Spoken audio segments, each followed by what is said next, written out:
বন্ধুরা, আজকের এই গল্পে আপনাদের স্বাগতম। আমি ঈশান। আমাদের পরিবারে ছিল মা, বাবা আর আমি। আগে আমাদের সাথে আমার দিদিও থাকত, কিন্তু দিদির বিয়ের পর বাড়িতে আমরা তিনজনই থাকতাম। আমাদের আবাসনটি ছিল একটি ব্যস্ত এলাকায়।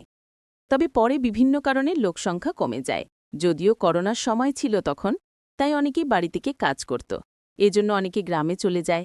তবে সালের পরে ধীরে ধীরে আমাদের সোসাইটি আবার চঞ্চল হয়ে ওঠে।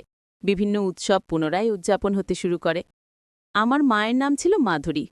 তিনি তার নামের মতোই সুন্দর এবং মুক্ত চিন্তার অধিকারী ছিলেন। মায়ের এক অসাধারণ গুণ ছিল, তিনি যে কোনো পরিস্থিতিতে সঠিক সুযোগের সদ্ব্যবহার করতে পারতেন। তার বুদ্ধি আর কথার ভঙ্গি ছিল অতুলনীয়। কিছুদিন আগে একটি ঘটনা ঘটেছিল যা আমার জীবনে গভীর প্রভাব ফেলেছে। আমাদের সোসাইটিতে একটি বড় পার্টির পরিকল্পনা চলছিল। আমাদের সোসাইটিতে মোট 10টি বিল্ডিং ছিল, আর সবাই মিলে একসঙ্গেই উৎসবটি উদযাপনের সিদ্ধান্ত নেওয়া হয়।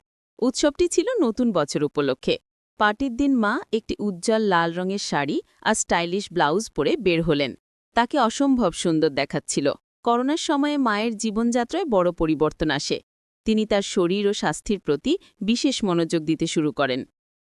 প্রতিদিন সকালে তিনি হালকা পোশাক পরে ঘরে বসে যোগব্যায়াম ও প্রাণায়াম করতেন। আমি মুগ্ধ হয়ে মাঝে মাঝে দূর থেকে লুকে মায়েরই অনুশীলন দেখতাম। অনুশীলনের সময় মাকে অনেক সুন্দর আর আকর্ষণীয় লাগত, যা আমার মনকে অনেক প্রভাবিত করত। পার্টির দিন মা ও আমি একসঙ্গে অনুষ্ঠানস্থলে পৌঁছাই। আমাদের সোসাইটির সবাই সেখানে আনন্দে মেতে উঠেছিল। মা ছিলেন খুবই প্রাণবন্ত ও হাসিখুশি। তিনি এই উৎসবের মূল আকর্ষণ হয়ে ওঠেন, কারণ মা সবার থেকে অনেক সুন্দর আর আকর্ষণীয় ছিল সেখানে। আর সাজগোজ করায় তাকে আরও সুন্দর লাগছিল। যতক্ষণ না লোকজন আসতে শুরু করল, পার্টির পরিবেশ ধীরে ধীরে আরও আকর্ষণীয় হয়ে উঠছিল। অন্য মহিলারাও দারুণভাবে সেজেগুজে এসেছিলেন। পুরো জায়গাটা আলো আর আনন্দে ভরে উঠেছিল। কিছুক্ষণ পর ডান্স প্রোগ্রাম শুরু হয়। সবাই একের পর এক মঞ্চে উঠে নাচতে শুরু করল। আমিও নিজের মতো করে পার্টির মাঝে ঢুকে পড়লাম। পার্টির এক কোণে গিয়ে আমি এক বোতল পানীয়ও তুলে নিই। লুকিয়ে লুকিয়ে পান করতে থাকি। এদিকে নাচের মধ্যে একটা মেয়ের সঙ্গে আমার আলাপ হয়। তার নাম ছিল নেহা। তার হাসি আর কণ্ঠে যেন কিছু আলাদা আকর্ষণ ছিল। সে আমার কাছে এসে কথা বলল এবং এক পর্যায়ে আমাকে প্রস্তাব দেয়। নেহা আমাকে বলল, চলো আমার বাড়ি, আমি তোমার পাশে কিছু সময় থাকতে চাই। আমি তখন এমন অবস্থায় ছিলাম যেখানে আমার নিজের উপর নিয়ন্ত্রণ ছিল না। মন চাইছিল কোনো কিছু নতুন করার। আমরা ঠিক পার্টি ছেড়ে বেরিয়ে যাব, এমন সময় আমার মা সেখানে এসে পৌঁছালেন। মা বুঝতে পেরেছিলেন যে আমি কোথাও লুকিয়ে আছি, আর তিনি আমাকে খুঁজতে খুঁজতে ঠিক সেখানে চলে এলেন। মা আমাকে দেখতে পেয়ে থমকে গেলেন। তার চোখে উদ্বেগ আর কষ্টের ছাপ ছিল। তিনি আমার হাত ধরে বললেন, তুমি কি জানো তুমি কি করতে যাচ্ছ? এই পথে হেঁটো না, জীবনকে নিজের নিয়ন্ত্রণে রাখো। মায়ের কথাগুলো যেন আমার ভিতর গভীর ছাপ ফেলল। পার্টির এক কোণে যখন আমি লুকিয়ে পানীয় পান করছিলাম, তখন হঠাৎ মায়ের গলা শুনতে পেলাম। মা আমাকে খুঁজে পেয়ে ডাক দিলেন। আমি হতবাক হয়ে গেলাম, আর নেহা ভয় পেয়ে চুপচাপ সেখান থেকে চলে গেল। আমি মায়ের দিকে এগিয়ে গেলাম। মা আমাকে দেখে বললেন, এটা কি তোমার পার্টি করা স্টাইল? আমি কিছু বলার আগে মা আমার মুখের দিকে তাকিয়ে বললেন, তুমি কি পান করেছ? তোমার মুখ থেকে তো পানীয়ের গন্ধ আসছে। লজ্জা করে না তোমার? আমি মাকে বোঝানোর চেষ্টা করলাম। বললাম, মা, এটাই আমার প্রথমবার। বছরের এই দিনটা একটু আনন্দ করতে চেয়েছিলাম। মা আমার কথা শুনে শান্ত স্বরে বললেন, আনন্দ করো, কিন্তু এমন গোপনে নয়। যদি কেউ দেখে ফেলে বা জানতে পারে, তবে তোমার বাবার মান সম্মান কি হবে? নিজের কাজের জন্য পরিবারের মানমর্যাদা নষ্ট করো না। আমি প্রতিশ্রুতি দিলাম, মা, আমি আর কখনো এমন করব না। সবকিছু তোমাকে জানিয়ে করব।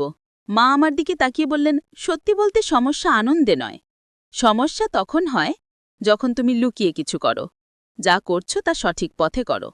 আর বাইরের কারোর কাছে এমন কিছু করো না যাতে তারা তোমার বা আমাদের সম্মান নিয়ে কথা বলতে পারে। এরপর আমি মায়ের হাত ধরে বললাম, মা, আজকে দিনটা নষ্ট করো না। তুমি এসো, আমাদের সঙ্গে পার্টিতে যোগ দাও। মা আমার কথায় রাজি হয়ে গেলেন। আমরা আবার পার্টিতে ফিরে গেলাম। মা ধীরে ধীরে স্বাভাবিক হয়ে উঠলেন এবং অন্যদের সঙ্গে কথা বলতে শুরু করলেন। কিছুক্ষণ পরে লোকজন পার্টি ছেড়ে বেরিয়ে যেতে শুরু করল, কারণ ড্রিঙ্কস শেষ হয়ে গিয়েছিল। তখন মা আমাকে একটি টেবিলের কাছে নিয়ে গিয়ে বসলেন। হঠাৎ মা বললেন, আমিও একটা পানীয় চেখে দেখতে চাই। যাও সেই কোণ থেকে একটি বোতল নিয়ে এসো, যেখানে তুমি আগে ছিলে। আমি মায়ের কথা শুনে অবাক হলাম। আমি বিস্মিত হলেও বোতল নিয়ে এলাম। মা নিজেই 2টি গ্লাসে পানীয় ঢাললেন এবং বললেন, এই সময় আনন্দের মাঝেও দায়িত্বশীল হতে শেখা উচিত। আনন্দ করো, তবে কখনো এমন কিছু করো না যাতে নিজের কিংবা পরিবারের সম্মান প্রশ্নবিদ্ধ হয়। মায়ের কথাগুলো আমার মনে গভীর দাগ কাটল। সেই দিনটি শুধু একটা পার্টি ছিল না, বরং জীবনে একটা গুরুত্বপূর্ণ অধ্যায় পেলাম সেই রাতে। মায়ের অনুরোধে আমি পানীয়ের 2টি গ্লাস তৈরি করলাম। মা জানতে চাইলেন 2টি কেন? আমি মৃদু হাসি দিয়ে বললাম, একটি তোমার জন্য এবং একটি আমার জন্য। মা প্রথমে রাগ করে আমার দিকে তাকালেন, তবে আমার হাসি দেখে শান্ত হলেন। আমরা চেয়ার্স করলাম আর মা দ্রুত নিজের গ্লাস শেষ করলেন। এরপর তিনি আমার গ্লাসটি নিয়ে সেটিও পান করতে শুরু করলেন। আমি অবাক হয়ে তাকিয়ে রইলাম। 2টি চুমুক পর আমি মায়ের হাত থেকে গ্লাসটি নিলাম এবং বললাম, আমি আরেকটা নিয়ে আসি। মা হেসে বললেন, তাহলে তাড়াতাড়ি যাও। আমি আরেকটা ছোট্ট বোতল নিয়ে এলাম। এবারও 2টি গ্লাস তৈরি করলাম, একটি মায়ের জন্য এবং একটি আমার জন্য। মজার ব্যাপার হলো, আমি তখনও আমার গ্লাস শেষ করিনি, কিন্তু মা ইতিমধ্যে নিজেরটি শেষ করে বোতল থেকেই পান করতে শুরু করেছিলেন। মা পুরোপুরি মাতাল হয়ে গেলেন, আর আমি একদিকে হাসতে হাসতে তাদের সামলানোর চেষ্টা করছিলাম। এরপর আমি মাকে ধরে সোফায় বসালাম। সময় তখন রাত 11:05। একে একে সবাই ছাদে চলে গেলেন নতুন বছরের শুভেচ্ছা জানাতে, কিন্তু আমি এবং মা নিচে লইলাম, কারণ তিনি তখন কিছুটা অসুস্থ মনে করছিলেন। আমি তার পাশে বসে নিউ ইয়ার কাউন্টটা শুরু করলাম। ঘড়ির কাঁটা 12টা ছুঁতেই আমি মাকে জড়িয়ে ধরলাম এবং নতুন বছরের শুভেচ্ছা জানালাম।